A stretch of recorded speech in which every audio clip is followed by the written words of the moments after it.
What's going on, guys? Seth and Chevy here. We just watched Jujutsu Kaisen 0, JJK 0, for the first time, the movie, and finally, the Season 2 trailer, which is starting soon, makes much more sense. Because we watched that trailer, and I was like, yeah, it looks cool. But now after watching this movie, I'm like, oh, that it gives it a little bit more substance for me, For sure. knowing what the hell's going on. So we will be talking full spoilers ahead. So hopefully you've seen this movie, watching this. Otherwise, it'd be kind of weird if you Googled that. Maybe you're curious, maybe that like what people think of it without spoilers. But we're talking full spoilers, and yeah. So let's jump into a recap. And this recap's gonna be very short because we're not gonna go into every single detail of every fight that happened, every dialogue that happened throughout this movie. But basically, Yuta is a kid who is cursed. By his childhood love, Rika.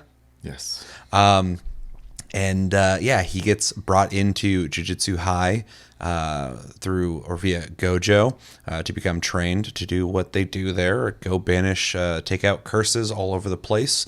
He hangs out with Maki, Panda, and I forgot the kid who has the OP mouth moves name. And essentially trains with them, goes on missions with them, starts to become friends with them. And yeah, so he's harnessing his powers with Rika, essentially a curse that protects him. She was met with a horrible accident when they were kids, hit by a car, which is revisited a couple times through the story, kind of figuring out what the circumstances that led up to that are. Yeah, so Ghetto, who is a old student of Jujutsu High and a banished student who we find out through this movie was best friends with Gojo. We find out more about him. He was in season 1, and we barely knew anything about him from that season. But in this, we find out he's basically Magneto. He wants to kill the monkeys, get rid of all the people who are not able to do the sorcery. They're not sorcerers, including characters like Maki, who can only harness curses.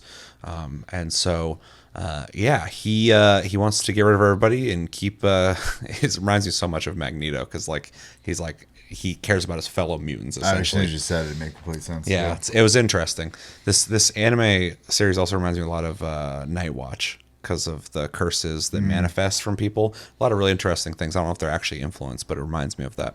Anyway, he finds out about Yuta and actually we find out that the whole thing was a plan. But he essentially wants to get Rika's power because Yuta is a special grade student, and so is he. And he has great power. And so he concocts a plan where he is going to kill Yuta and take Rika from him because he goes around stealing curses, and he wants to stop having to sneak around doing that, and he just wants great power that this kid possesses, which doesn't work out for everybody else because Yuta basically just wants to cure Rika's curse. He wants to help her because he cares about her, obviously. So yeah, Ghetto devises a plan where he has a bunch of his minions and curses attack Tokyo, right? Mm-hmm. That was Tokyo? Tokyo, Osaka, and Kyoto. Yeah.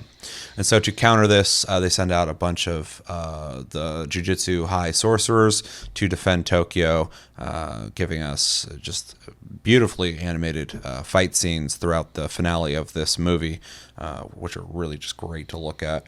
And yeah, so he's doing that while he himself goes to the High to go after Yuta, like his plan.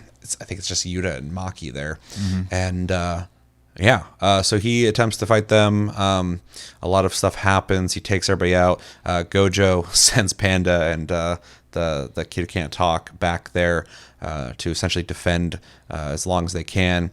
And we get a big finale eventually when everybody is put down between Yuta and Ghetto. That essentially Yuta is willing to sacrifice himself and die to borrow Rika's full power to counter Ghetto's attack and abilities. Essentially, a gigantic, crazy-looking atomic bomb goes off. Yeah, it's like the power of like 4,800 curses or something. Yeah, like it was that. like 4,000 something. Yeah, he combined them all together, and to counter that, the East Rika's ability, and blows up everything. Everybody survives. Ghetto escapes without an arm.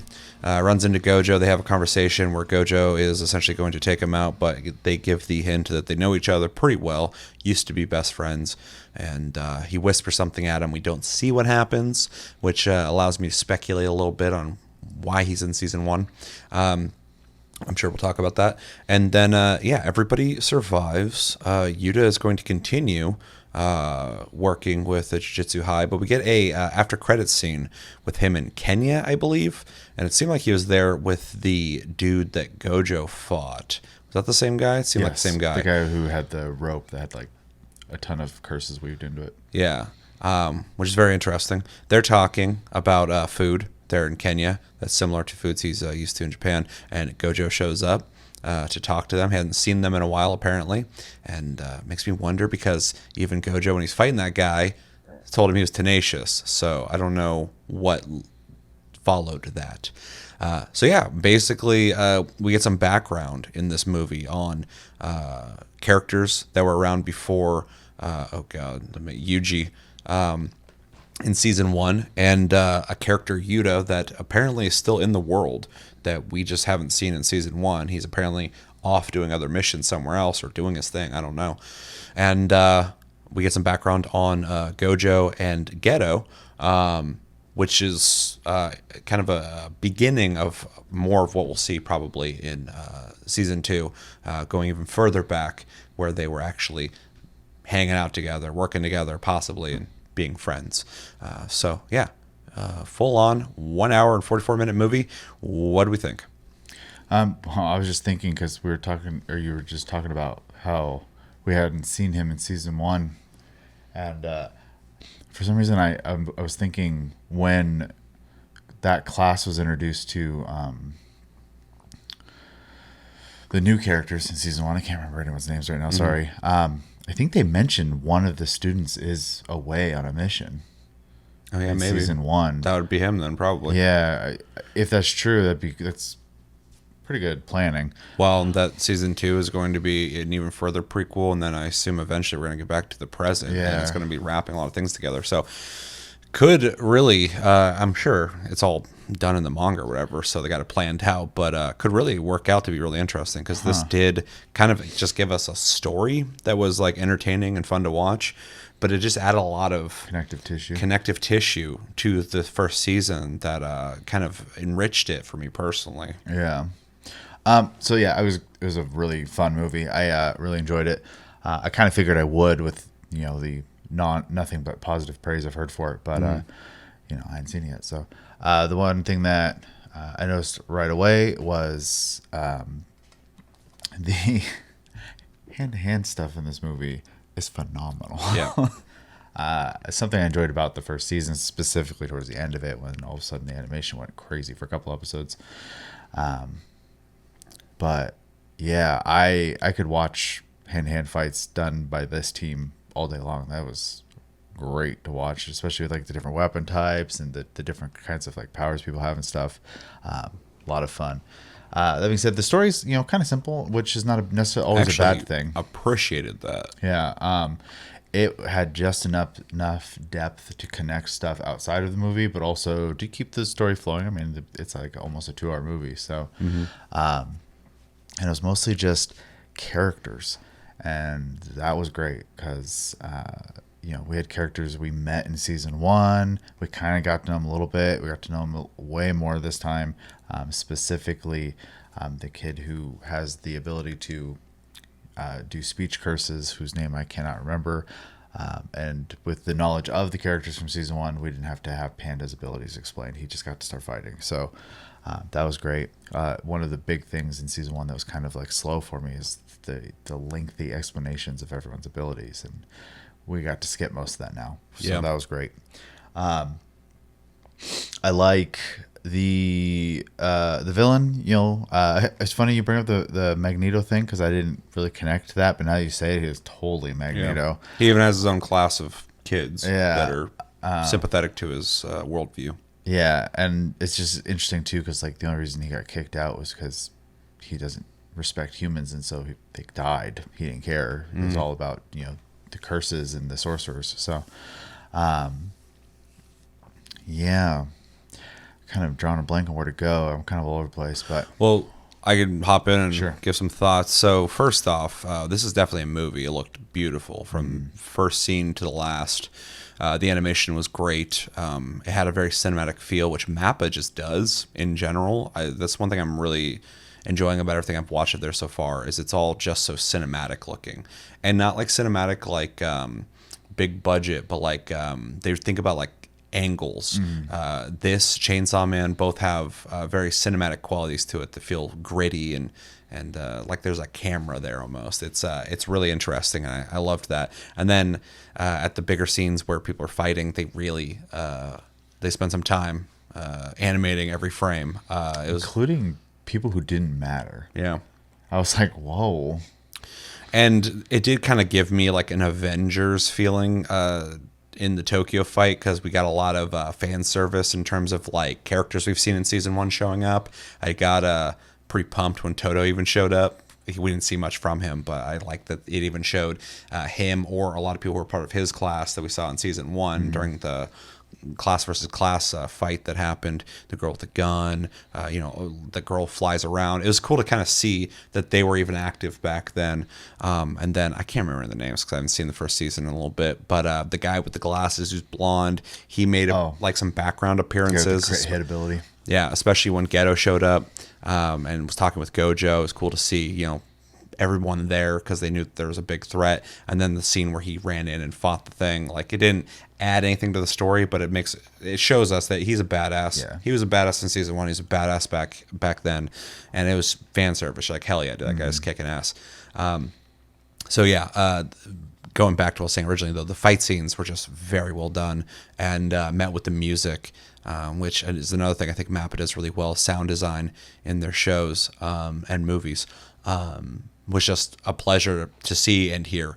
The way they handled the music in a lot of the scenes was also very it gets the heart pumping. You're getting fucking pumped for these fight scenes.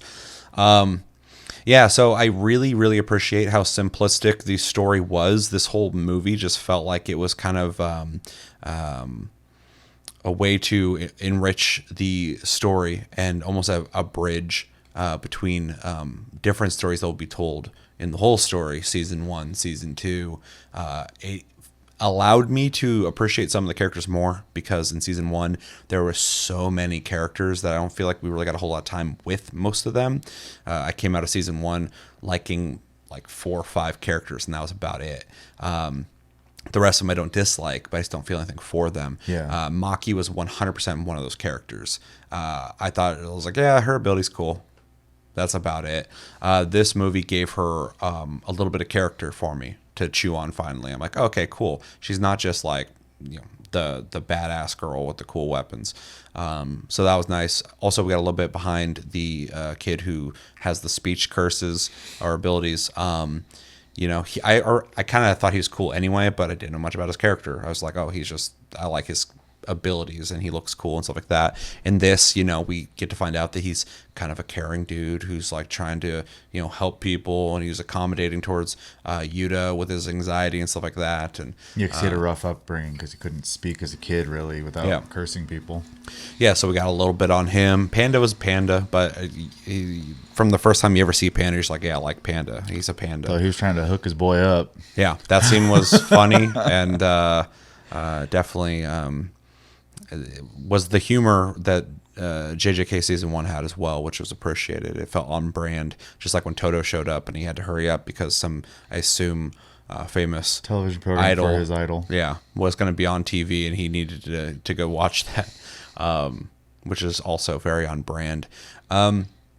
I thought Yuta as a character was actually pretty interesting. Mm-hmm. He kind of felt like the main character we never got in season 1, and I like Yuji, so it's not like I'm looking for a replacement, but he felt very much like a character we just never got to meet in season 1, but does exist. Felt like right at home. His origin story, how he got to know everybody, how he became friends with them.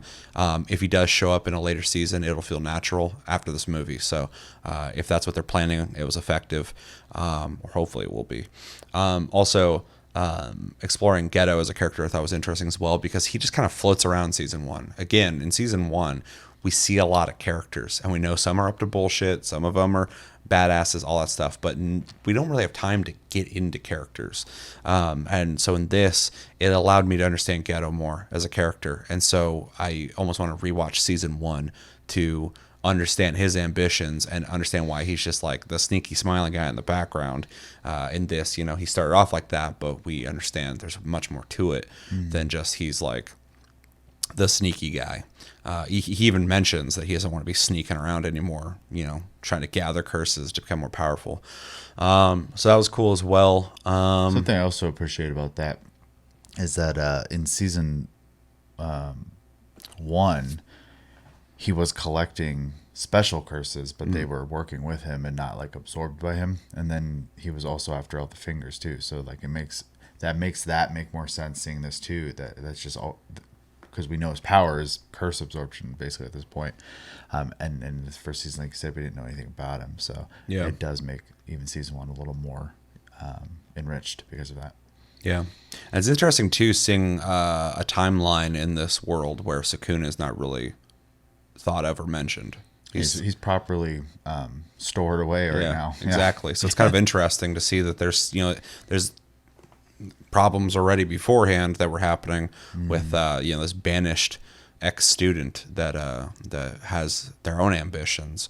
And now in season one, Sukuna comes into the mix, and he's interesting because he's merged with this random kid. So pretty cool. This movie added a lot of layers or more layers, and unfolded some layers that made things make more sense. So I think the movie is critical. I feel like you have to watch this movie to get more out of the show. It doesn't feel optional at all. No.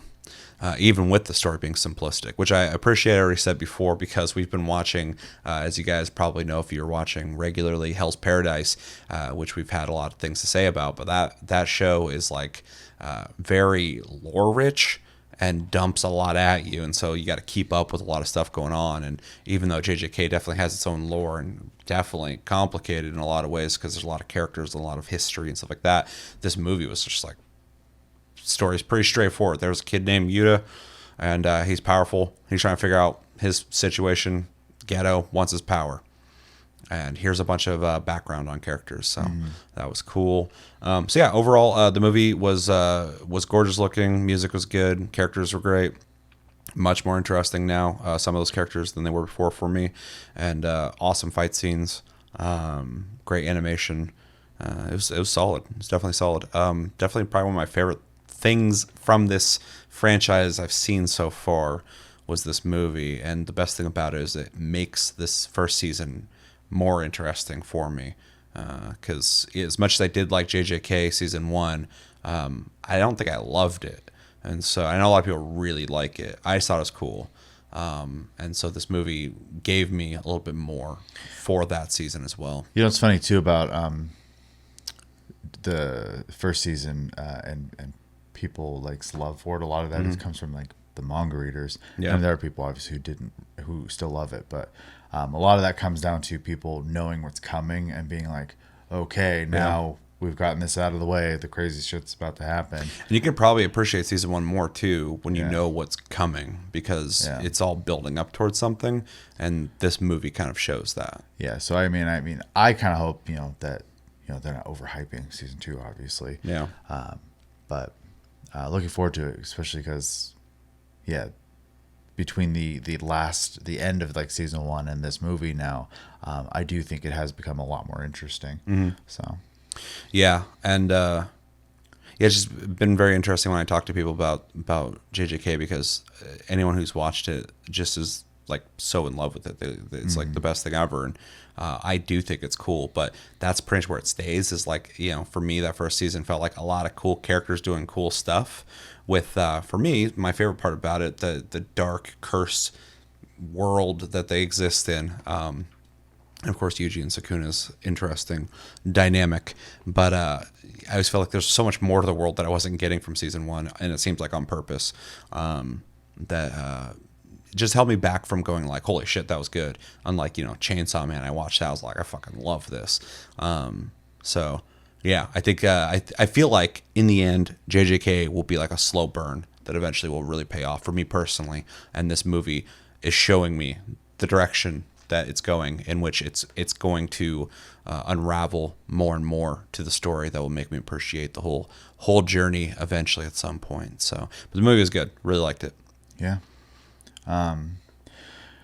Really the only thing I have to add is I do think it's interesting that I can't remember anyone's names, man, but the kid who also can summon curses in season one, seems like that's a very similar power to Geto's, and I know that Sakuno is super interested in that kid as well, so that's kind of interesting to see. I don't know how much tie-in we'll see between those two's abilities, because I do realize there are schools of curses, and multiple people can do those things. It's not like this is the only person who can summon curses or whatever. So, but it is interesting because of the interest, obviously, that special grade curse has in that sorcerer. So, so I'd be curious to see that. I'm also interested to see what the rest of the special curses do now, because now we've gotten a taste of Rika, which was, she's basically just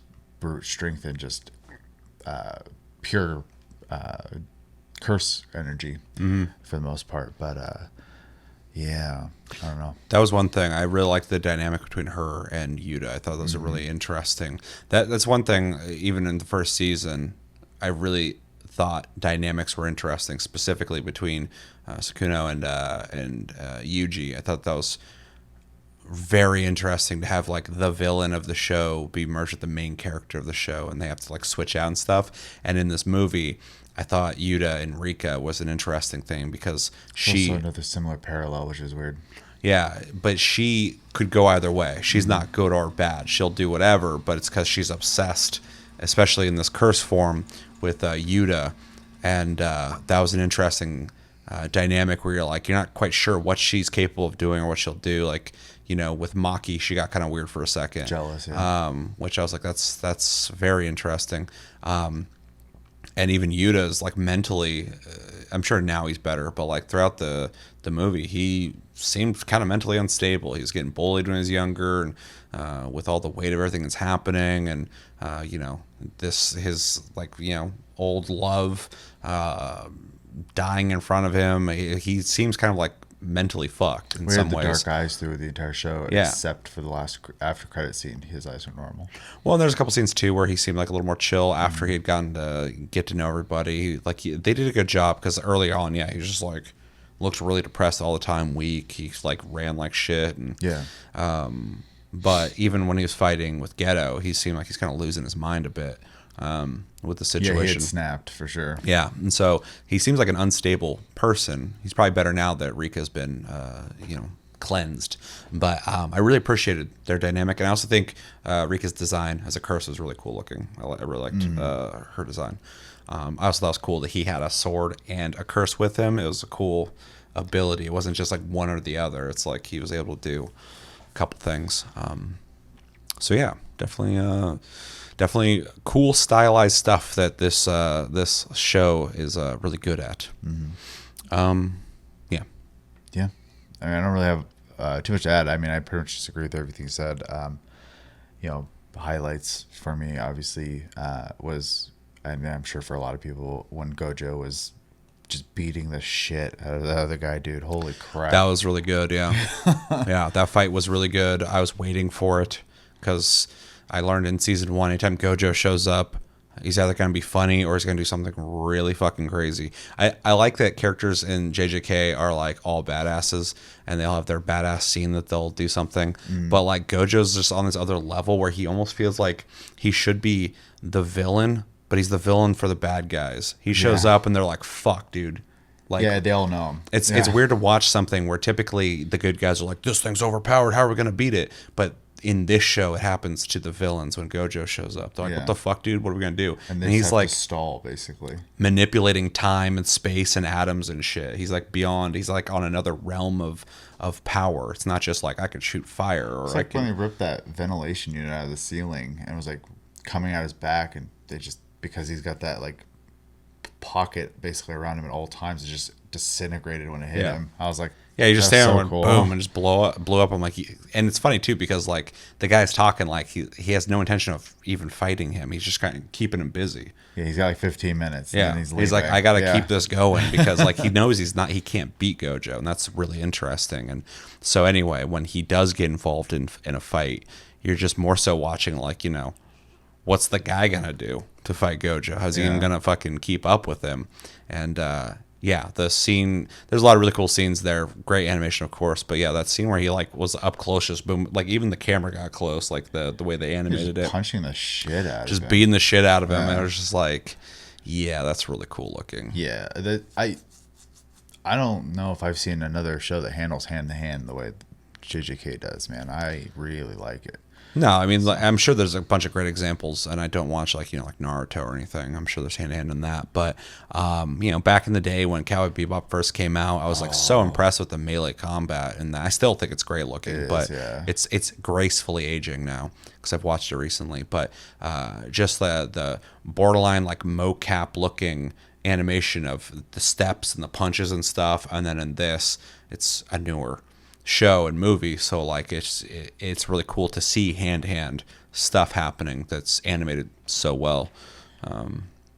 Yeah, even like their training when he was learning kendo, basically, or to use a katana. He wasn't learning kendo, but and she was using the staff or whatever. That was like way better looking than it really needed to be. And then even I brought up, you know, earlier when the no names were on screen fighting off curses, they were like doing crazy moves and stuff. Well, the I hate her hair, but the blue haired chick from season 1, the money person, using an axe and just like twirling through people, like cutting them up and stuff. I was like, okay, so she's fucking badass too. One apparently. of the teachers, yeah.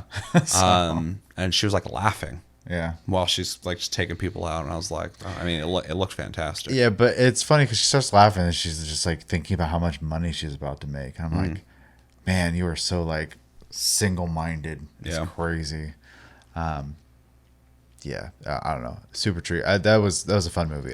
I'm glad we watched it because I've been putting it off for so long. So yeah, and you know, we've been meaning to watch it and review for a while, but you know, things keep coming up, pushing it back. I was like, we gotta just do it because that season's gonna come out, and it was crucial for us to watch this now that I've watched it. So I'm glad we did. Now we're ready for season 2, which we will be doing episodic reviews of when that does come out. So stay tuned for that. Anything else you want to discuss before we grade it? All right. What would you grade it? I would give it an easy A-. The only reason I don't go a little higher is because, you know, it could have been a little more deep. It didn't need to be, but it could have been, and I think it could have enriched a little more. And then there are a few scenes in the movie to nitpick where it's just flashy stuff happening, and like, you know, people here and then they're here and then they're here type of thing, which is, you know, typical in anime. But if I have to nitpick, you know, stuff like that, especially when treated to fluid animation through a lot of it. But it's obviously, I'm looking for reasons at this point. Yeah. So. Yeah, I don't think there's anything actually wrong with the movie at all. Nothing negative. If I had any criticism for the movie at all, I think the pacing was a little slow from like the first and second act. The finale was just boom, boom, boom, just great. But the slow burn of Yuta's training had its ups and downs, in my opinion. None of it was bad, but you know, some of it I was just like, and it's taken a while with this scene that we're hanging out in. But especially early on, I didn't really quite know the story yet of the movie fully, and so I was like, where does this even go? And we're spending a lot of time not finding out where this story is going. But once we do, it just goes, and it's really good. Like the time just flew by. But yeah, I think that would be my only criticism is pacing is just a little slow in the beginning, but that's fine. It intentional. So with that said, I'm gonna give it a. I think I'm gonna give it a strong A minus as well. I almost wanted to go A, but yeah, what didn't quite blow me away in any way. It wasn't like, amazing, but I think it was good. I think it was really good. And I think it was crucial to the show, which is kind of weird. You got to watch a movie to really start appreciating this first season. But yeah, really good, and really enjoyed it. But yeah, was just kind of a simple, fun, fan servicey, kind of lore enhancer. So yeah, really good. All right. So 2 A minuses. Anything else? Nope. All right, let us know in the comments what you guys think about Jujutsu Kaisen 0. Did you like it? Did you not like it? I've never heard anybody say they dislike this, so I doubt you dislike it. But what are your thoughts on it? What scenes stood out to you? What details stood out to you? Without revealing anything that happens in the future, what do you think about a lot of the stuff we found out in this movie when it comes to the world that we established in season 1? And where do you think things are going? Unless you do know where things are going, please don't tell me. Because we want to, experience this blindly. And what was some of your favorite moments? Who are some of your favorite characters? What do you think about Yuta and Rika's dynamic? What do you think about him as this character introduced in this movie? And what do you think about Geto and his ambitions? Is he Magneto?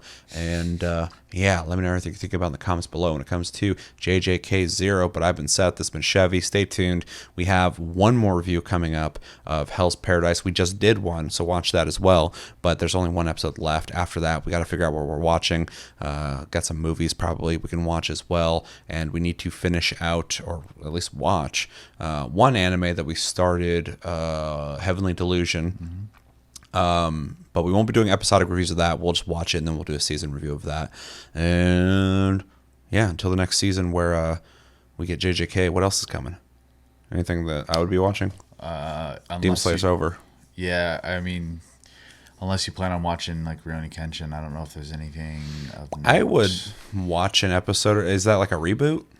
Remake. Yeah, I'd be interested possibly in sampling it and seeing if it's something I want to watch regularly. But yeah, we'll figure it out. But yeah, stay tuned. I've been Seth. This has been Chevy. Until the next episode, we'll talk to you guys later.